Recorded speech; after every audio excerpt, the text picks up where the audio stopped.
Hello, नमस्कार. मी शारदा. तुमचं सर्वांचं खूप खूप स्वागत आहे शारदा मराठी ब्लॉगमध्ये. माझ्या सर्व ताई दादा मैत्रिणींना श्री स्वामी समर्थ. Good morning. आजचा वार आहे मंगळवार. तर इथे माझी चालली आहे घरातली साफसफाई. बेडवरचं बेडशीट बदललं आणि ते बेडशीट धुवायला टाकलं. 2-3 दिवस झाले किराण्यामध्ये साबणी वगैरे हे सर्व काही आणलेलं होतं, तर ते ठेवून द्यायचं बाकी होतं. तर इथं हा जो बेडचा एक खालचा बॉक्स आहे ना, तो त्याच्यामध्ये मी सर्व प्रकारच्या साबणी जे काही असं बाथरूमचं वगैरे सामान असतं ना, तेच ठेवलेलं आहे. त्याच्यानंतर मी डायरेक्ट तुम्हाला संध्याकाळीच भेटले. दिवसभर ऑफिसमध्ये होते. आता संध्याकाळची वेळ आहे. कपड्यांच्या घड्या घालून ठेवते. जे धुतलेले कपडे होते ना, मस्त वाळले आणि घड्या घालून जे त्याच्या कप्प्यात ठेवते. 1-2 दिवसापूर्वीच एका ताईंची कमेंट आली होती का ताई, म्हणजे फ्रीजची टूर दाखवल्यानंतर त्या ताईंची कमेंट आली होती का ताई, फ्रीजवरती जे लकी बांबूचं झाड तुम्ही ठेवलंय ते कशामध्ये लावलंय. तर बघा ते झाड आहे ना, मी असं मातीमध्ये लावलेलं आहे. छोटीशी एक कुंडी आहे आणि मातीमध्ये लावले. पण सर्वात आधी ना ते झाडाचं आपण पाण्यामध्ये त्याला मूळ आणून घ्यायचे. बघा ह्या झाडाला ना खूप मूळ आले. बघा आता इथं तुम्हाला दिसत असेल, हे बघा खूप मूळ आलेले आहेत. असे मी ते मोठे माझ्या जे आपले टीव्ही युनिटवरती आहेत ना, त्यांच्यामधूनच जे थोडे थोडे मूळ आलेले होते ना, ते असे कट करून आणि असे बॉटलमध्ये ठेवले. आता यांना भरपूर मोठे मोठे मुळं आलेले आहेत. बघा बॉटलमध्ये खाली पण आलेले ते त्यांची मुळं. तर आता मी एखाद्या कुंडीमध्ये लावून देणार आहे.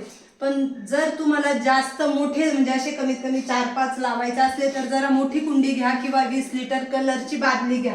छोट्या कुंडीमध्ये लावू नका, कारण ते झाड खूप मोठं होतं. आता माझे तुम्ही टीव्ही युनिटचे जे 2 झाडं बघितले ना, तर खूप मोठे मोठे झाले. आता सध्या म्हटलं तर ते स्लॅब पर्यंत गेले. कमीत कमी 10-10 फुटाचे झाले, 9-10 फुटाचे झाडं झालेले आहेत. आणि कुंड्या मी मोठ्याच घेतल्या, पण ते आता सध्या त्या झाडांना लहान पडले आहे. तर मी आता 20 लिटरच्या कलरच्या बादलीमध्ये ते झाडं लावणार आहे. पण जर तुम्हाला अशी एखादा 2 काडी लावायच्या असली तर एवढी कुंडी घ्या किंवा याच्यापेक्षा मोठी कुंडी घेऊ शकता. आता हे तर मी जरा थोडेसे मोठ्या कुंडीमध्येच लावणार आहे. तर हे बघा, ह्या मी 2 कुंड्या आणलेल्या आहे अशी काही झाडं वगैरे लावायला.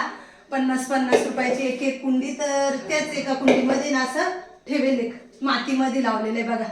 आणि झाड बघा किती छान हिरवंगार हे झाड आहे. शुभ झाड आहे. घरामध्ये हे झाड असलेलं चांगलं असतंय. तर त्याच्यामुळे मी असे घरामध्ये ठेवले. आणि बाहेर पण अजून 2 झाडं आहेत लकी बांबूचे, ते पण मला घरामध्येच ठेवायचे. तर बघा सर्वात आधी असे मूळ ते कमीत कमी 2-3 महिने ठेवा. मूळ आल्यानंतर असं मातीत लावा. तर ह्या 2 कुंड्या घेतल्या. तर मग म्हटलं चला कमेंटमधून तर मी ताईंना रिप्लाय दिला आणि सांगितलं, पण म्हटलं आज त्यांना डायरेक्ट समोर दाखवूया का कशा पद्धतीने हे झाडं लावायचे असतात. तर अशा पद्धतीने लावा. हॅलो, नमस्कार. मी शारदा. तुमचं सर्वांचं खूप खूप स्वागत आहे शारदा मराठी ब्लॉगमध्ये. माझ्या सर्व ताई दादा मैत्रिणींना गुड मॉर्निंग. श्री स्वामी समर्थ. आजचा वार आहे बुधवार. सकाळचे 6:15 वाजलेले. तर इथं माझी आंघोळ वगैरे झाली, तयारी झाली आहे आणि मी आता आले किचनमध्ये. तर अजून तर बाहेर उजाडेल पण नाही. बघा किती अंधार आहे, एकदम अंधार आहे. यांना पण मॉर्निंग वॉकला जायचं आहे. तर ते बघताय उजाडले का, म्हटलं नाही अजून थांबा जरा वेळ. उजाडत गेलेलं जरा बरं असतंय ना, तसं अंधारामध्ये काही दिसत नाही. रस्त्याला कुत्रे वगैरे असतात, इचू काटा भीती वाटते ना. तर मग म्हटलं थांबा. आणि माझ्या किचनवरती भांडे बघा, खाली एक पाटी भांड्यांची लावायची आणि एवढे इथं हे पण सर्व काही भांडे लावून द्यायचे. चला आता भांडे लावते आणि चहा घेते, देवपूजा करून घेते.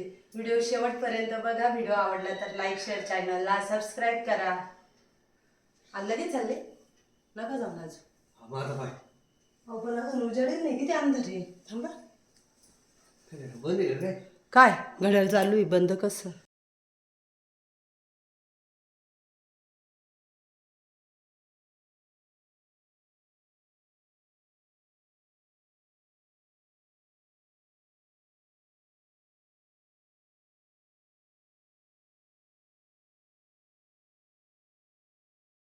आपली टाकी लावली का. हो करते ना, लाईटी बंद. फोकस आणि ते करा बंद.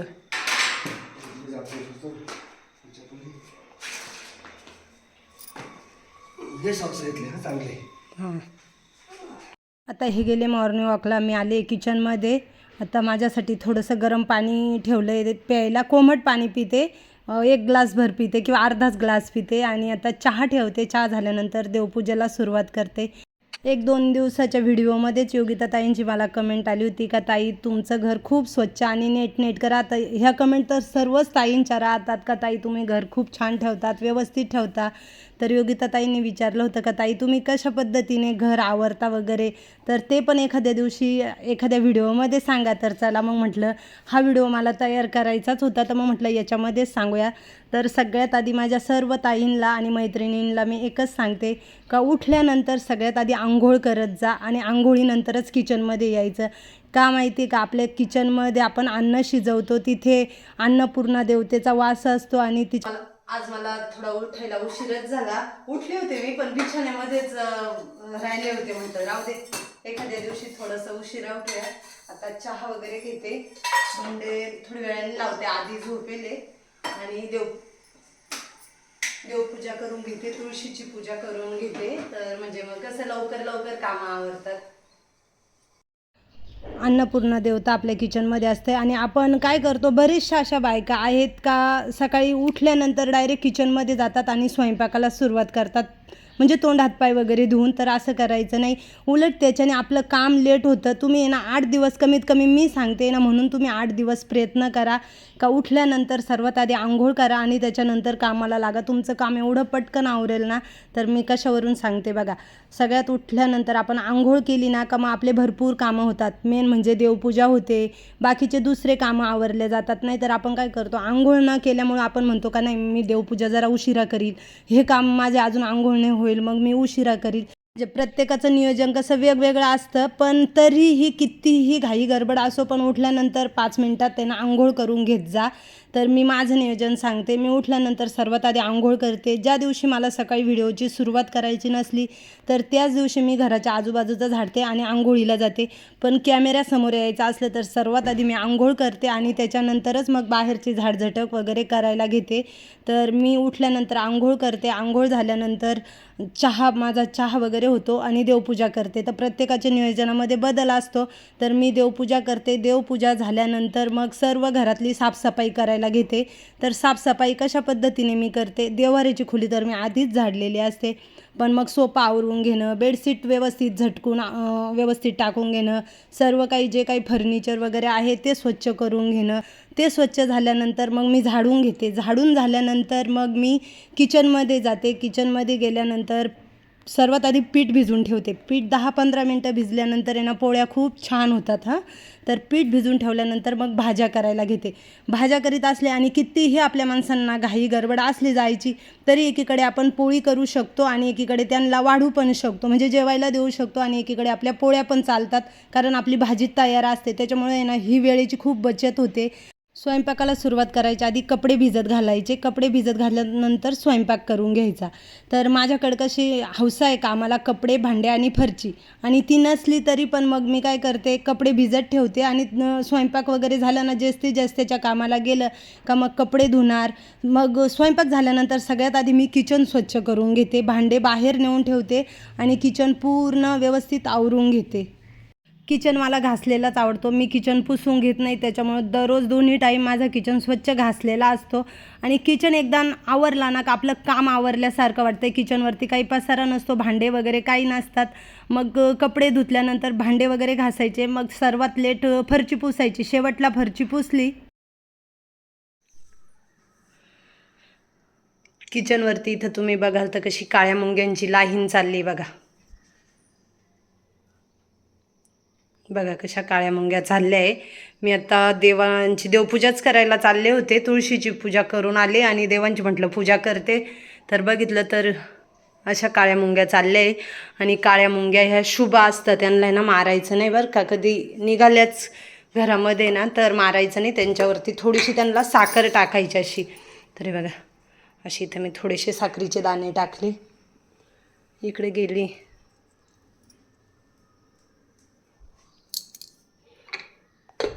चांगलं असतात घरामध्ये काळ्या मुंग्या निघालेल्या.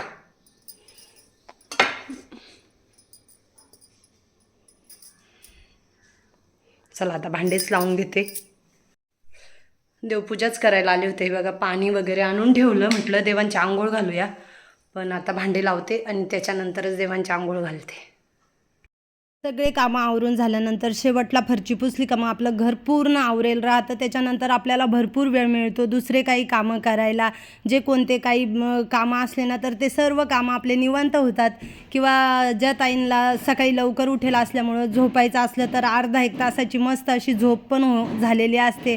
मुलं शाळेत गेलेले असतात, घरातले माणसं प्रत्येकजण जे त्याच्या कामाला बाहेर गेले असतात. त्याच्यामुळं असं नियोजन ठेवा आणि एखाद्या तरी दिवशी ना तुम्ही कमीत कमी 8 दिवस आहे ना असं जरा लवकर उठून बघा. लवकर उठा आणि आवरल्यानंतर दुपारी जरा 1-1.5 तास तुम्ही आराम केला तरी चालेल. पण जे कामं आपल्याला पूर्ण दिवस लागतो ना आवरायला तेच कामं आपले सकाळी लवकर उठले तर 1-2 तासामध्ये सगळं काही आवरून जातं. त्याच्यामुळं तुम्ही ना 8 दिवस प्रयत्न करा लवकर उठण्याचा आणि 8 दिवस प्रयत्न करा का ज्या कोणत्या ताई आंघोळ न करता किचनमध्ये स्वयंपाकाला जातात ना तर आंघोळ करून आणि स्वयंपाकाला जा, किचनमधले कामं करा. तुमचे कामं एवढे पटपट आवरतील ना, कारण आपले आंघोळ न होण्यामुळे ना आपण ना भरपूर कामं आहे ना मागे मागे ठेवत जातो. आंघोळ नाही होईल ते काम नंतर करील ते काम.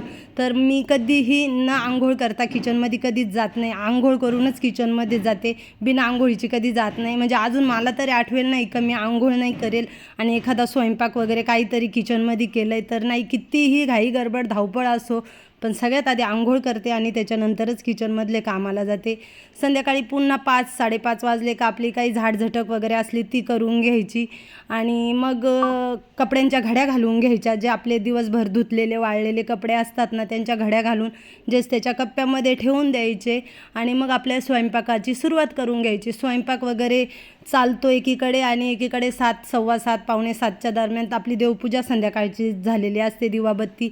अशा पद्धतीने तुम्ही कामं करा का तुम्ही पण थकले जाणार नाही आणि कामं पण लवकर आवरतात आणि वेळेची पण खूप बचत होते. मधल्या वेळेत आपल्याला भरपूर वेळ मिळतो पुन्हा घरातले काही कामं वगैरे करायला. फ्रीज पुसणं, कपाट आवरणं, एखादा ड्रावर आवरणं, भरपूर वेळ मिळतो कामं करायला. तर तुम्ही अशा पद्धतीने एखाद्या दिवशी कामं करून बघा. मी तर माझं तर म्हणजे हेच ठरलेली नियोजन आहे का ह्याच पद्धतीने मी कामं करते. माझ्या कामांमध्ये कधीच मी बदल करत नाही. 12ही महिने असो, थंडी असो, उन्हाळा असो, पावसाळा असो, पण माझे कामांचं रुटीन तेच आहे. बरेचशा बायका म्हणतात का आता थंडी आली मग कामाचं रुटीन बदललं, उन्हाळा आला कामाचं रुटीन बदललं. पण माझं ना असंच नियोजन असतं आणि ह्याच पद्धतीने मी घरातले कामं करते आणि मग पुन्हा मला ऑफिसमध्ये जायचं राहतं आणि आल्यानंतर मग आम्ही दोघंजणं सोबतच येतो. आल्यानंतर आहे ना मग मी फ्रेश वगैरे झाले का कपडे काढून आणणं, कपड्यांच्या घड्या घालणं आणि मला आहे ना संध्याकाळचे घर झाडायला लागत नाही. कारण दिवसभर घरामध्ये कोणीच नसतंय घर खराब वगैरे करायला. हौसाची फरची झाली का मी लगेच ऑफिसला जाते. त्याच्यामुळं घर खराब होण्याचा प्रश्नच येत नाही. त्याच्यामुळे संध्याकाळची माझी ना 5-6 वाजेची झाडझुड ही कधीच नसते. ज्या दिवशी घरी असले मी का मग सगळेच आम्ही घरी असलो का मग घरामध्ये घाण वगैरे होते त्यावेळेसच माझी संध्याकाळची झाडझटक असते. नाहीतर एरवी शक्यतो कमी प्रमाणात कधीतरी संध्याकाळी घाण वगैरे असली तरच, पण घाणच नाही राहत त्याच्यामुळे ती झाडत नाही. मी ऑफिसमध्ये जाते त्याच्यामुळं आपल्या चॅनलवर दररोज व्हिडिओ येते नाही. कारण माझा मधला वेळ पूर्ण ऑफिसमध्ये असतो. 11 ते 5-6 वाजेपर्यंत मी ऑफिसमध्ये असते. मग मला आहे ना असं व्हिडिओची एडिटिंग वगैरे करायला वेळ नाही मिळत. व्हिडिओ मी तयार करून ठेवले बी तरी पण एडिटिंग करायला वेळ नाही मिळत. त्याचमुळं आपले व्हिडिओ दररोज येती नाही, 1-2 दिवसातून येतात. पण मी आत्ता आहे ना खरं सांगायचं तर खूप प्रयत्न करणार आहे का दररोज एक तरी व्हिडिओ आपल्या चॅनलवर आलाच पाहिजे. आता तुम्ही मला म्हणाल का ताई आमच्या मुलांची सकाळी शाळा असते, कॉलेज असतं, काही दादांना सकाळची ड्युटी असते कामावर जायची, काही म्हणजे कामानिमित्त बाहेर जायचं असते, तरी पण आम्ही कसं काय सकाळचं आवरायचं. तर पुन्हा एकदा तेच सांगते, थोडंसं लवकर उठून आंघोळ करा आणि त्याच्यानंतरच तुम्ही किचनमध्ये जा. मुलं 7 वाजता घरातून बाहेर पडणार असले कॉलेजला शाळेत जायला, एखादे दादा कामानिमित्त बाहेर जाणार असले तरी तुमचं काम आवरणार. फक्त थोडंसं लवकर उठा आणि कोणत्या कोणत्या ताईंनी मी सांगितलं हे नियोजन फॉलो केलं असेल तर नक्कीच मला कमेंटमध्ये सांगा. तुम्ही फक्त 8 दिवस प्रयत्न करा आणि त्याच्यानंतर मला सांगा. लगेच पण तुम्ही सांगू नका, 8-15 दिवसांनी सांगा. का हो ताई मी आंघोळ करूनच किचनमध्ये स्वयंपाकाला जाते, म्हणजे मग माझे कामं लवकर आवरतात. आता बघा बरं, मी इथं 6:15ला माझी आंघोळ झालेली होती आणि मी देवपूजा करायला घेतली, म्हणजे माझी देवपूजा पण खूप लवकर झाली ना. तेच मी आंघोळ न करता किचनमध्ये गेले असते, मला चहा घेतला असता किंवा मी दुसरे काही कामं केले असते, तर देवपूजा माझी आपोआप 10-11 वाजेकडे गेली असती. तर त्याच्यामुळे ना असे कामं करून घ्यायचे. आणि कसं फारसं किचनमध्ये जायचं पण नसतं. आपल्या किचनमध्ये आपण अन्न शिजवतो, ते अन्न आपण ग्रहण करतो. आपल्या घरामध्ये देवाचा वास असतो आणि आपण गृहलक्ष्मी, आपण घरातली लक्ष्मीच जर कशी असली ना, ते पण चांगलं नाही. म्हणूनच घरच्या लक्ष्मीने व्यवस्थित नीटनेटकं राहायचं, का आपोआप आपलं घरातलं सगळं वातावरण छान होतं आणि प्रसन्न राहतं. त्याच्यामुळं नेहमी घरच्या लक्ष्मीने आनंदी राहायचं. आता बघा, मीच काय आता दररोज साड्या नेसते, तर माझ्या साड्या काय एवढ्या भारी नसतात का, मी काय 1000-1500च्या साड्या नाही नेसत. माझ्या बी 400-500-600 रुपयाच्याच ह्या साड्या आहेत, काही खूप महागाच्या साड्या नाही. पण मी पण मस्त दररोज व्यवस्थित साडी वगैरे नेसून, केस विंचरून किंवा गंध पावडर करून आणि व्यवस्थित राहते. मला जसं मला राहता येते त्या पद्धतीने मी राहते. तरी पण घरातलं वातावरण खूप छान माझ्या तरी मनाला वाटतं का मी अशी राहते ना, त्याच्यामुळे माझ्या घरातलं वातावरण खूप छान राहतं. आता जे काही मी तुम्हाला सांगितलं हे मी माझं स्वतःचा अनुभव सांगितला, मी काही कोणाचा अनुभव शेअर केला नाही किंवा कोणाचं सांगितलेलं नाही आहे. तर बघा, पटलं तर घ्या. माझ्या घराचं गोकुळ झालं, मनानंदाने न्हालं, देव स्वप्नाला कर माझा सोन्याचा संसार, राजराणीचा दरबार माझा सोन्याचा संसार. तुम्ही 8 दिवस लवकर उठून आणि अशा पद्धतीने कामं केले ना, तर तुम्हाला इतकं प्रसन्न वाटेल, तर पुन्हा तुम्ही ना हेच नियोजन फॉलो कराल. तुम्ही असं उशिरा उठून आणि सर्व कामं उशिरा अजिबात आवरणार नाही. तुम्हाला खूप छान वाटेल. नक्कीच करून बघा. माझी देवपूजा झाली ना का मला ती एक सवयीच लागलेली आहे का देवपूजा झाल्यानंतर स्टेटसला फोटो ठेवायचा, आजची देवपूजा म्हणून. खूप छान वाटतंय. मी देवपूजेचा स्टेटस ठेवला ना का माझ्या मनालाच खूप प्रसन्न वाटतंय.